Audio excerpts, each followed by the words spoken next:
So you want to step into the world of niche fragrances for 2025. So today I have 8 fragrances that are going to be really unique offerings, and I feel like they're definitely going to set you up for success in this upcoming year. So if that sounds interesting to you, stick around and let's jump right in.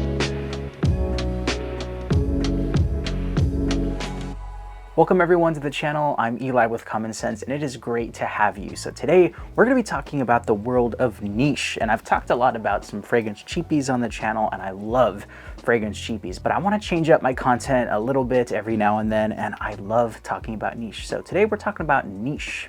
This first fragrance that we're talking about is from the house of City Rhythm, and this is 2654. So this fragrance is a beautiful, unique fragrance. To me, this basically smells like a cross between a Creed Virgin Island Water and also Baccarat Rouge 540 Extrait, so the red bottle. And this takes elements of both of those fragrances. They're great on their own, but I feel like this just elevates both of them, and it makes for a beautiful, unique beast of a fragrance, because you have that candied sponge sugar vibe, you have some saffron and a little bit of that almond vibe from that Baccarat Rouge 540, but you have that delicate and just addicting creaminess from the Virgin Island Water with some of that lime. You have that coconut and just some of that salty vibe, but this one is very unisex, and I feel like the women would definitely appreciate this one. So if you like those sweet, gourmand, creamy fragrances with a nice fun edge to it, then this is going to be fantastic. And that one is 2654 from City Rhythm.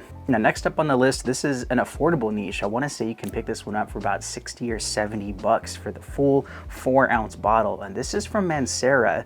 This one is Hindu Kush. So this fragrance, to me, is a beautiful, just earthy green style of a fragrance. It's warm, it's comforting, and it definitely has that soothing quality, almost like a CBD or a cannabis balm that you'd rub on yourself. It smells like a luxurious lotion, and to me, this just smells like Christmas. So it's got like a very earthy, woody quality to it. It's kind of piney, and it definitely has that really warm quality that just kind of envelops you. And yeah, it's just gonna smell like a fun holiday season with some of those kind of peppery spices, and again, that really nice cannabis note in here that doesn't come off real stank or skanky. It's more of a very calming cannabis note in here that, frankly, it's amazing. And that one is Hindu Kush by Mancera. And next up is actually a fragrance from the house of Bond Number 9, and this is the first one I ever bought from them. And this is Nomad. So this fragrance, I feel like it smelled a little bit different when I sprayed it on myself at the Saks Fifth Avenue in LA, but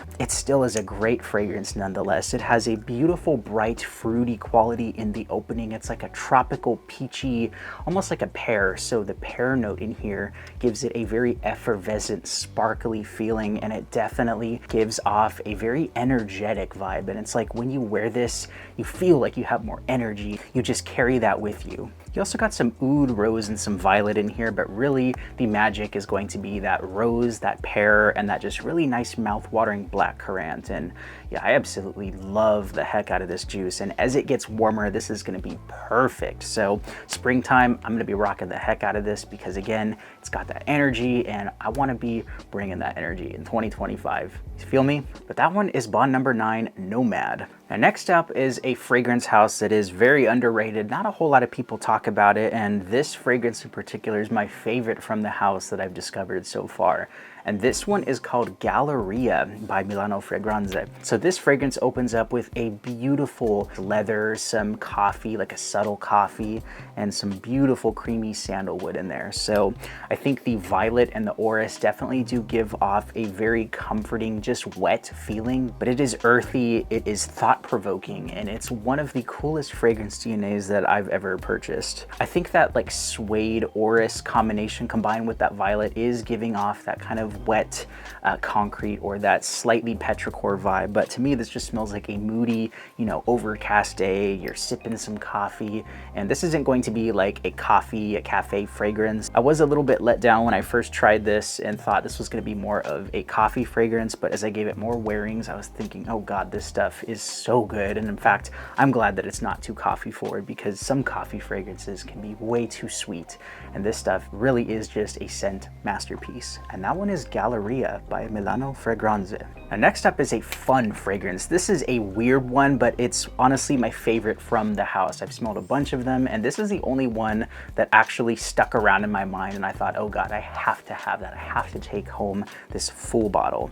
This is from the house of Neandertal, and this is Them. So this is going to be a very unisex fragrance, and I love just the subtle sweetness that is in here. So this is gonna have some seaweed, it's gonna have ambergris, carrot seeds. That's gonna give it a little bit of that aquatic green edge, but I feel like this also gives it a band-aid or a wet band-aid accord. So it smells a little bit medicinal and it smells corporate. So like you're going to a dentist where it just smells very clean, slightly rubbery, like from the gloves, but really it just smells like a sexy hospital. That is the only way that I can describe it. It's also got a hint of like a sweetness in there. So it's a very strange fragrance profile, but I think if you're not into traditional fragrances and you're willing to try something a little bit weird, I think it's gonna be perfect for you. And that one is called Neandertal Them. And they also make a candle, so I might have to pick that up and just make my whole area smell fantastic. This next one is a little bit more challenging to wear, but I feel like if you like unique, kind of dark, inky fragrances, then you're gonna like this one. And this one's from the house of Zoologist, and this is Squid. So I did talk about this fragrance. I reviewed a whole bunch of the fragrances from this line, and you could check it out up here if you wanna hear some of my favorites. But this one, while I don't personally wear it all the time, I think for the right setting and the right person, this is gonna definitely, you know, get the mind going and definitely scratch that itch that you have. So if you want a very inky, salty, incensey fragrance with a touch of like ambergris and also just a little bit of like a peppery vibe, this definitely is going to do it for you. It's got like a sweet benzoin accord in the dry down, and it's got like this rich ambery accord. So I feel like this smells like a salted sugar cookie mixed with some incense and ambergris. It's a weird combination, but I think it works here. It smells like an aquatic, oceanic bakery of some sort. But this one really is cool, and that one is Zoologist Squid. Now next up, if you like the DNA of Initio's Oud for Greatness and you want something a little bit more year-round, something a little bit creamier and easier to wear, I mean, it's not all that offensive in the original one, but if you want something even better, in my opinion, go with the flanker Initio Oud for Greatness Neo. Now this takes that really nice, rich, dark DNA. It's got that nice, rich, warm, ambery sweetness and that spice, and it definitely adds a more creamy tone. So this ramps up some lavender. It smells a little bit more medicinal, and it has a beautiful bergamot note in the opening that gives it a nice fruitiness. It's creamy, and it just makes it more well-rounded, in my opinion. So if I had to choose between this one and the original Oud for Greatness, I would get this one. And this was probably one of the riskiest blind buys that I'd ever done. I want to say I spent like $280 or like $300 on this when it first came out, but it was definitely money well spent. I was very happy with how this turned out, and it just smelled like a nice vanillic, powdery, easy to wear version of that Oud for Greatness. So definitely check this one out in 2025. And that one is Initio Oud for Greatness Neo. Now this next fragrance is going to be a unique one. It's kind of thought-provoking, just like some of the other ones, but this one is for jammy rose and incensey lovers, and this one is called Rose and Dragon by Carner, Barcelona.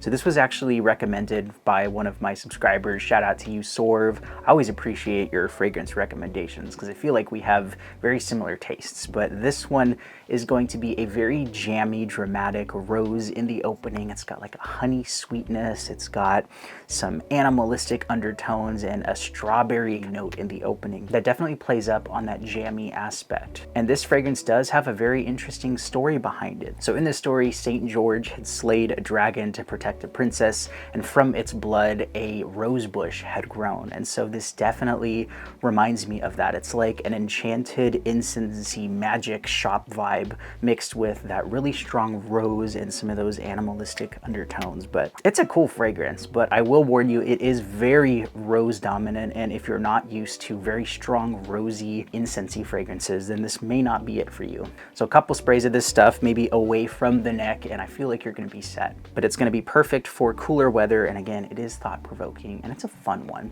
And that one is Rose and Dragon by Carner, Barcelona. So there we have 8 fragrances that are going to set yourself apart this 2025. So let me know down below below if you have any more niche recommendations that I should check out. I definitely want to order more niche and cover more niche content. I feel like I've definitely saturated this channel with some of the cheapies, and I am going to continue doing that. But for 2025, I want to focus on some of the more premium stuff and help you guys elevate yourself and continue on your fragrance journey and step up in the tiers just a little bit. Thank you so much for watching. I hope you have an amazing day. I'm Eli with Common Sense. Until the next time, bye-bye.